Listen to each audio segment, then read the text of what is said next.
I don't know you. Whatever you're looking for, it ain't here. Move along. Answers, huh? You must be one of those philosophicals.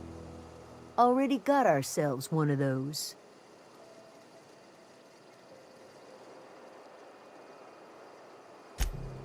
Yeah, that's us. And you can tell Thompson we're doing just fine by ourselves. If you're gonna start wandering around my camp, know that I got my sights on you. Over in the hothouse, tending crop. Enough with the questions. No offense, but I've got a lot on my mind. Well, look at you, buzzing around the Aether with your very own ship. Rest of us gotta make do with the ground at our feet. No, I'm sorry. That was unworthy of me. Lady named Zoe went missing some nights ago. Just up and vanished without a trace. Now I'm pacing around wondering if marauders got to her. Thank the Eternal. Wait, Marauder Camp? Is she all right?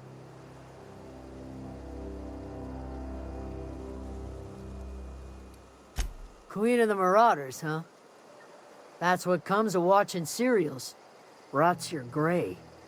If you could bring her home, I'd be obliged. And if you could cross off some marauders on the way, I'd be much obliged. I'll tell you what I can. Well, enough to know we never got on. Zoe and Stefan were close. If anybody knows the workings of her mind, he does. She was lazy and thoughtless, but she's still one of our own. What is it?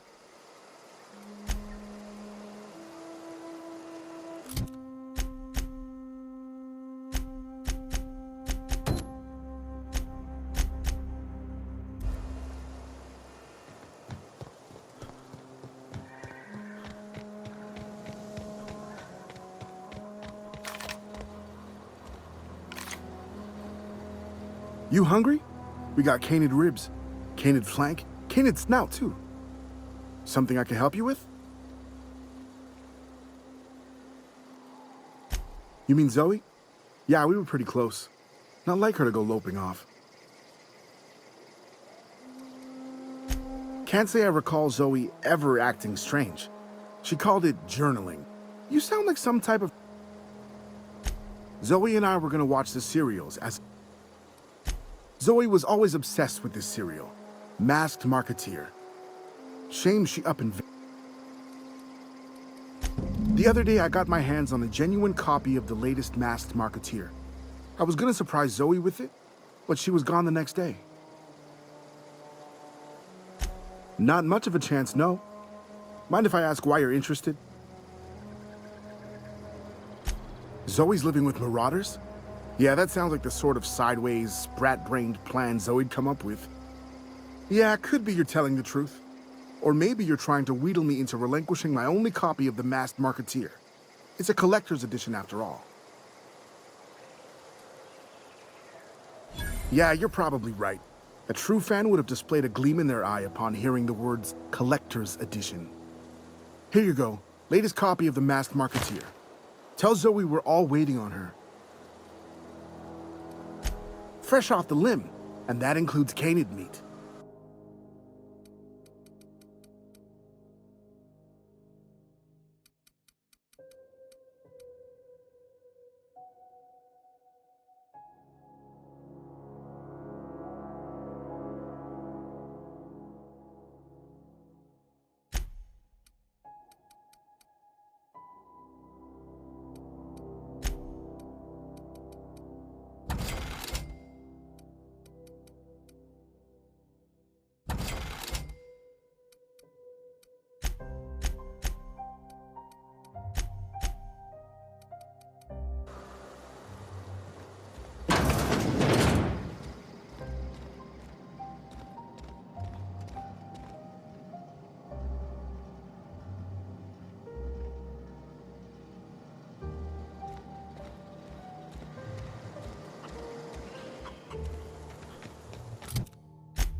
If you're hungry, there's meat turning on the spit outside.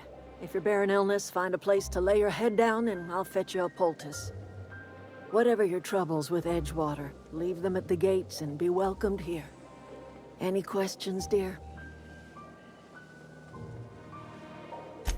I have been called that, among other things. Green Thumb, grandmother, the strange old lady who keeps flowers. But yes, Adelaide will do just fine. Excuse me, Miss McDevitt? Sorry, it's just... You got such pretty trees in here. Why, thank you. You're Robert's girl, aren't you? I remember when you were but a sprout. Thomas speaks of you often. Are you staying long? You should try some of my tobaccorn tea. I brew it in an old spittoon, but it's been cleaned.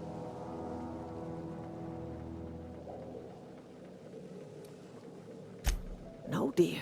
The garden belongs to us all. Life is the gift of the universe, and the universe yields its bounty equally, absent of prejudice. The soil around the Vale went sour years ago, but I found a way to sweeten it back up. The secret recipe is a little bit of elbow grease, a dash of love, and a heaping pile of special fertilizer. A home for anyone who's ever turned their backs on Edgewater. A home for those of us with nowhere left to go and nothing to lose. So, like the spores of the puffball, cast on the wind and alighting on fresh soil, we put down new roots. It is an unpleasant story, dear. But the short of it is that sometimes one wakes up and realizes the place that was once her home for much of her life has changed. The home in which we spent our lives has left us behind, and so we must move on. And that is as much as I will say on the subject. Reed Thompson, you here on behalf of that cold-eyed reptile? Let's hear it. What's Reed's idea of peace, then?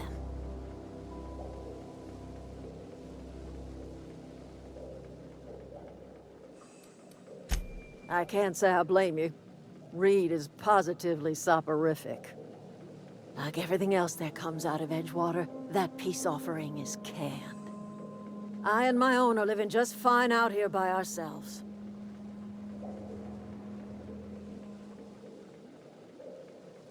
He would do such a thing.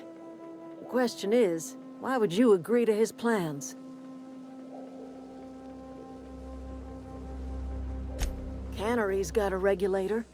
You want ship parts, you ought to rip them out of the cannery's guts and leave us be.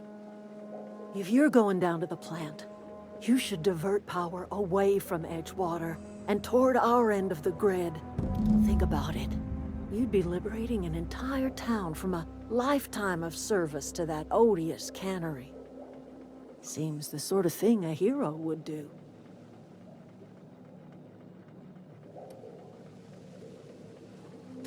You've seen that miserable excuse for a town with your own lamps. Hollowed-out workers laboring their lives away at the cannery, living off whatever scraps Spacer's choice throws them. You know that's true, don't you, Ms. Holcomb? Your father died of overwork. His heart gave out. He was tired all the time, sure, but he was old, ma'am, and he raised me all by his lonesome. Look what they did to this child. Lost her family to the company, and still she defends them.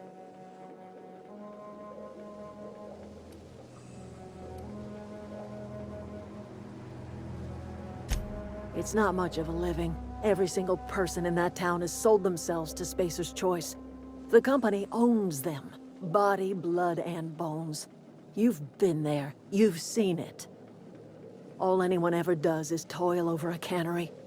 They give their lives for some heartless corporation, and then they're tossed into a Spacer's Choice brand cemetery.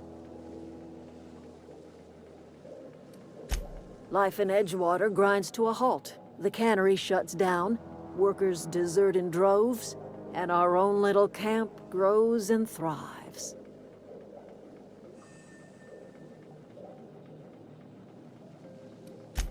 You bring power to Reed's town and you'll be killing us. Reed knows it. He's counting on it.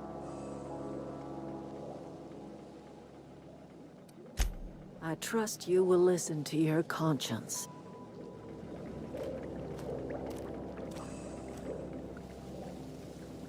Yeah, huh?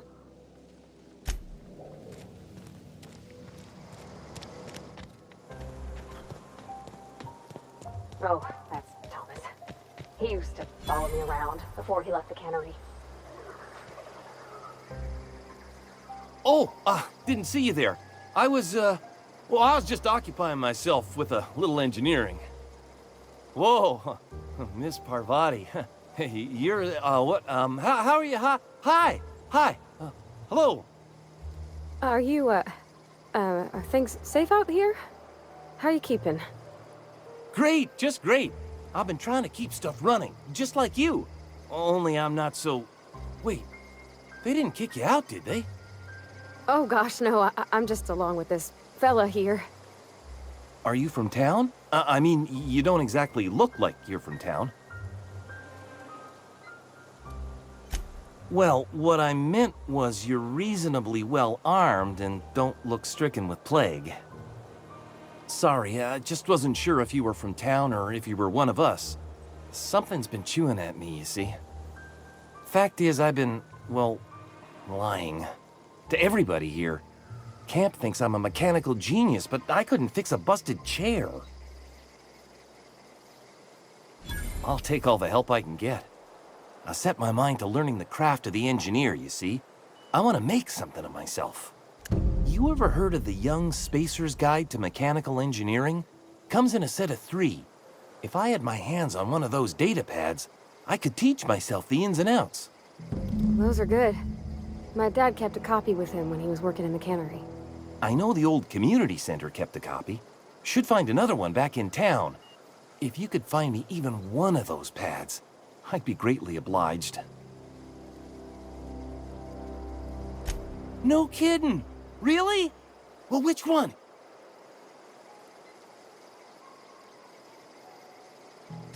The geothermal plant?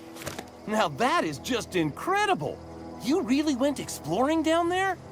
Adelaide always told us it was swarming with hostile mechanicals. I appreciate you going through all that trouble. In fact, I put aside something special, on the off chance that somebody'd search out those data pads for me. Sure, I'd be glad to take them off your hands.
Ready for this!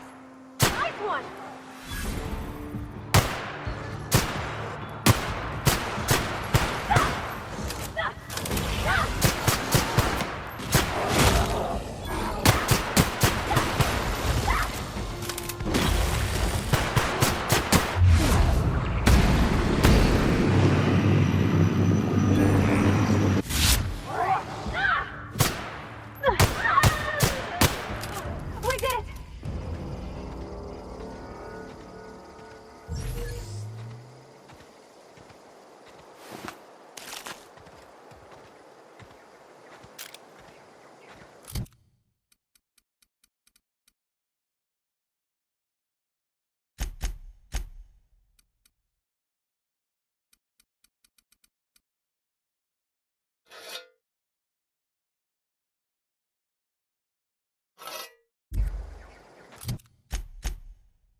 Something I can...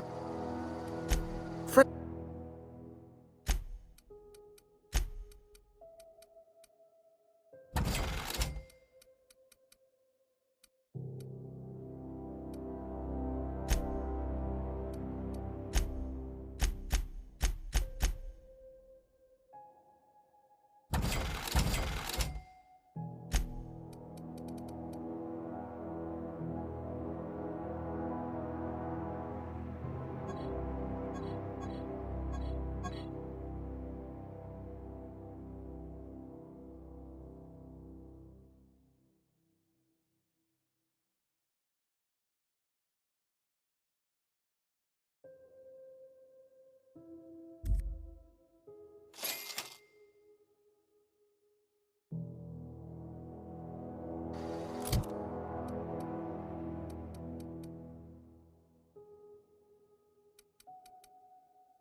Something I can help you with?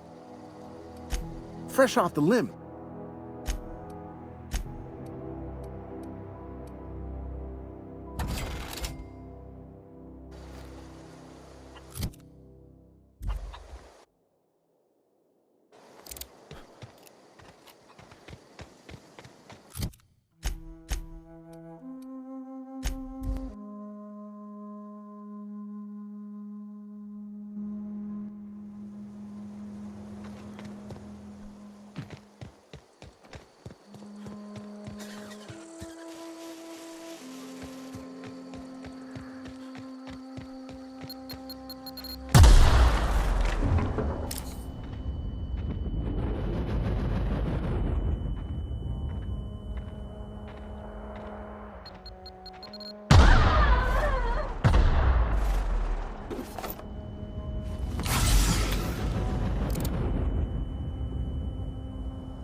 What I wouldn't do for a Wentworth. Why? Adelaide wants me back on garden duty or something? Thanks, but I'm not going anywhere. This is where I belong. So you tracked me down just to gab about the mass marketeer? I am impressed.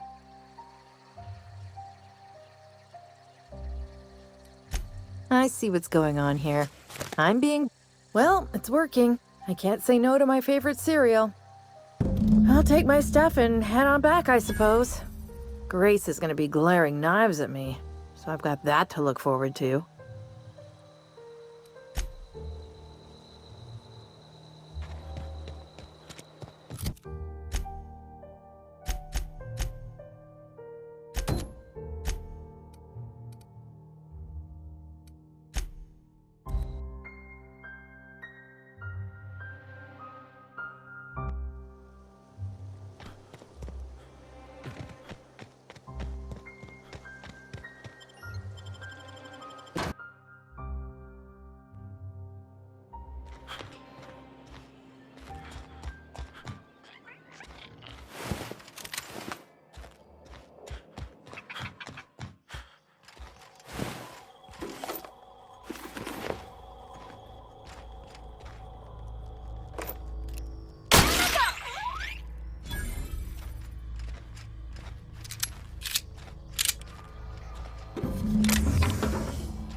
cut my own hair. But Conrad... What can I...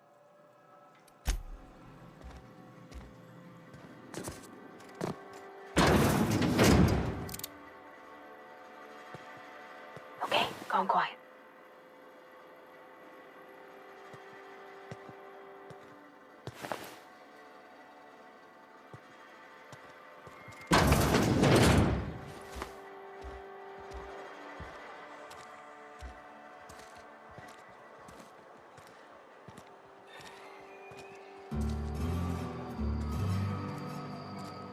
Heard something outside the walls today. Nothing for us outside those walls. You ought to know. I'm not allowed in here. No. Miss Holcomb... Absolutely. I'll keep my hands in my pockets. I won't touch anything while we're in here, Mr. Moreau. I promise. Music to my ears.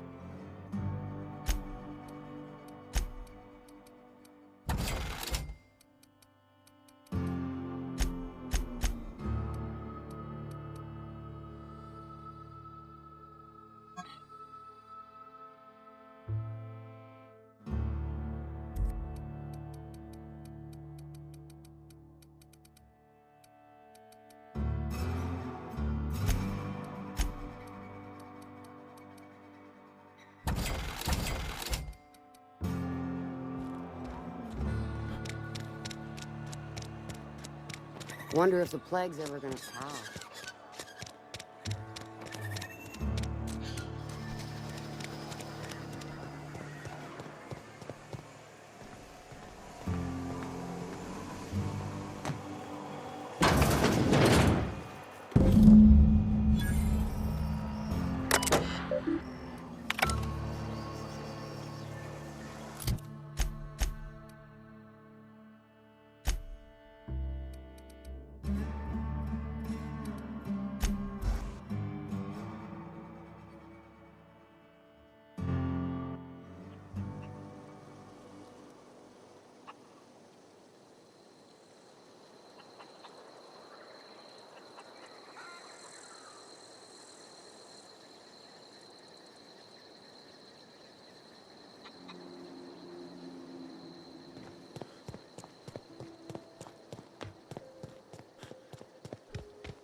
Any luck finding one of those manuals? No kidding! Real? Look at that! 2 whole days! Well, don't keep me in suspense. Ain't that just ironical? If I'd worked a little longer back at the cannery, I might have found this myself. That's a complete set! All 3 parts! I'm gonna be the greatest engineer Halcyon's ever seen. Aside from you, Ms. Parvati, I swear, I'll do you proud. I'm glad we could help, Thomas. I've been saving something for you. Just a little contraption I found. Should fit right into your outfit.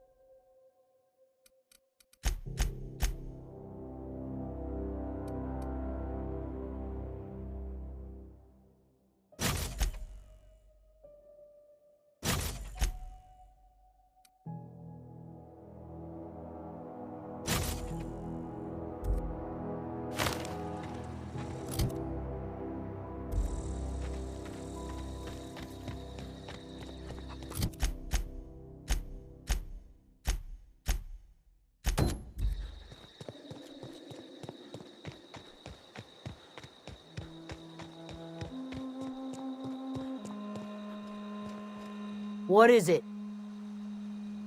We didn't always get along, but I'm glad to know she's safe. What happened, anyway?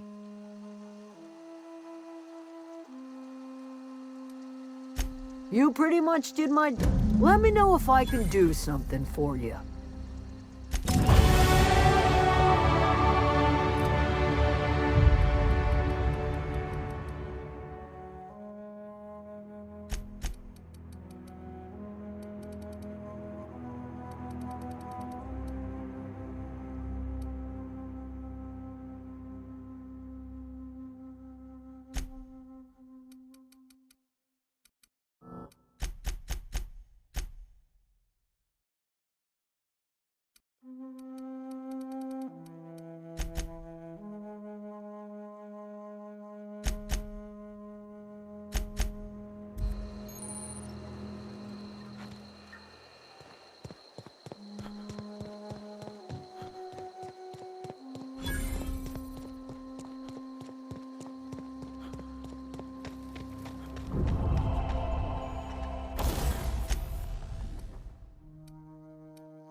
Let's go.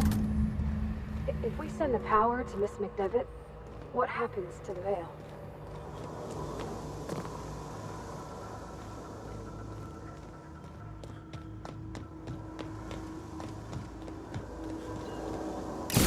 Blast.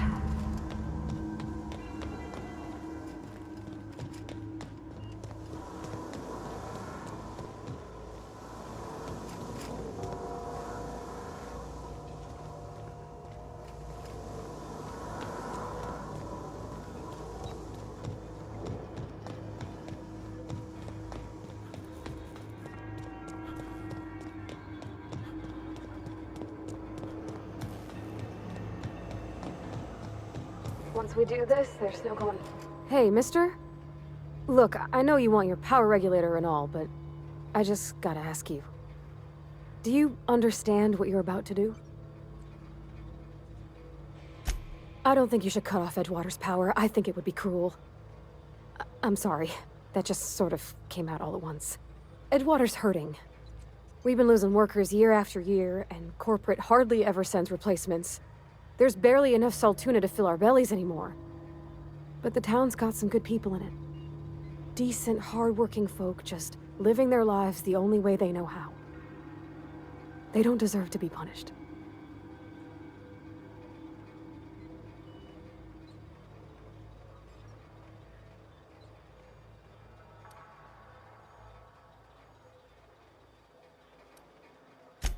Miss McDevitt's built something beautiful.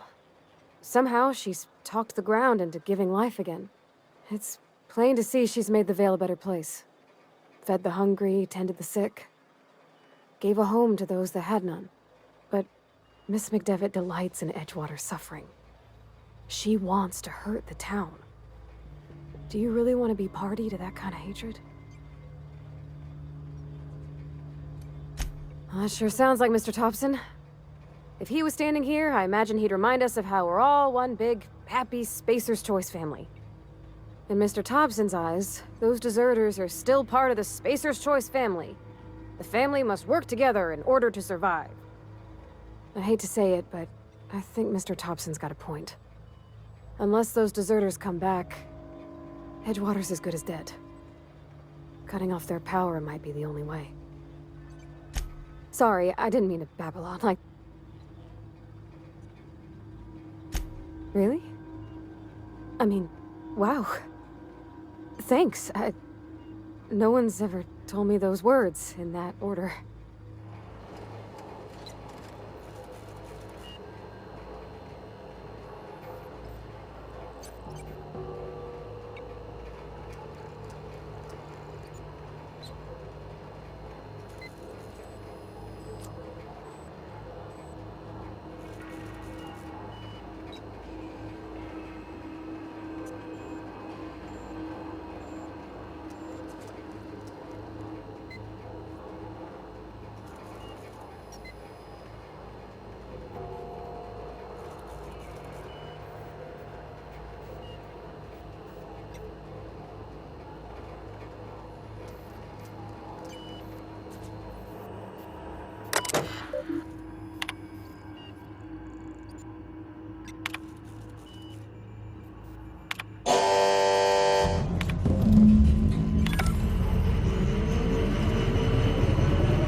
What happened?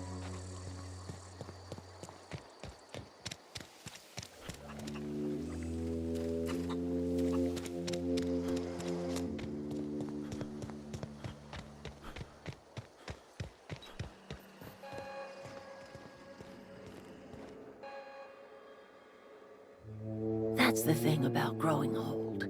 Your eyes start to fail. Elsewise, I would have seen you for the snake that you are, chopped you into pieces and roasted you on a spit. This is all you're doing. Cutting off my power, killing off my garden. Without refrigeration, my food will spoil, and my flock will starve. I want to ask you this in private, away from the eyes of my flock, so they do not see me lose my temper. Tell me, why did you do it?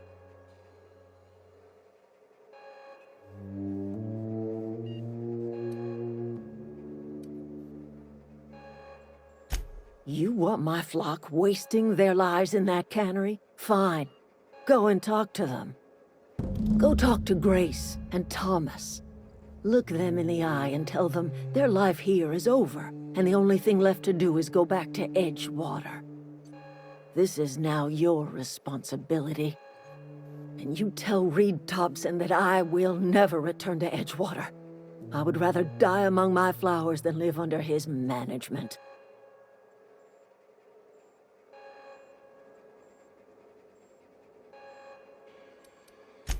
My son worked in that cannery. When the plague started coming, he was one of the first to fall sick. We had a store of medicine locked away, but Reed refused to treat him. Said my boy didn't deserve treatment. Said the medicine would have been wasted on him. So I buried my boy in the cemetery, gathered my belongings, and left. That's as much of the story as you need to hear.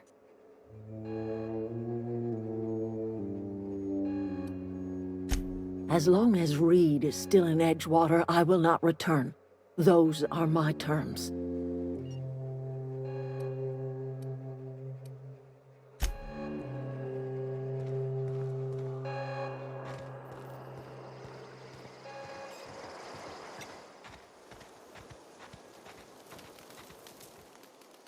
Everybody keeps staring at me. It's not my fault the power's dead.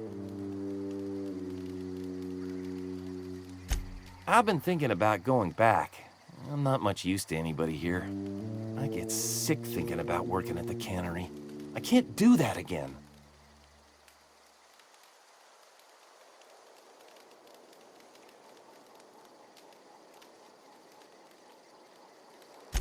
You know something? I think you're right. The town could use another engineer, and I'm on my way to becoming one. I could do a lot of good in Edgewater. Maybe even keep a garage of my own with a little workbench and my very own toolbox. It's just... Adelaide's never gonna forgive me. Not in 100 years. I go crawling back to my old life in Edgewater and I'm as good as dead to her. Adelaide hates Edgewater, hates everything Edgewater stands for, hates what that town does to people, what it did to her. We're the nearest she's got to kin. We go back to Edgewater, we may as well have stuck a knife in her heart.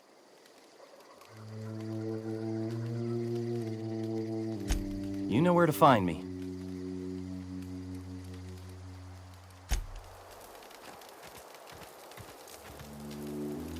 I don't know what you did to talk some sense into Zoe, but I appreciate it. The matter's been weighing on me. Zoe came back, but I couldn't keep her from slipping out in the first place. Who's to say I could keep marauders from slipping in? I don't see us lasting more than a couple of weeks out here. I'm loath to admit it. We're gonna have to make our peace with Thompson and hope he takes us back. Listen, we go back to Reed, hat in hand, begging for our old jobs back. Well, Adelaide's not gonna forgive us. She never talked to us again.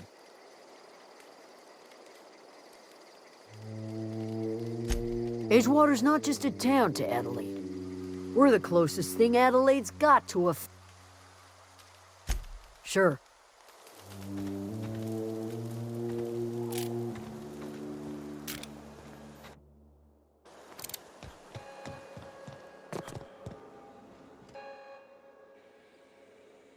Look at that.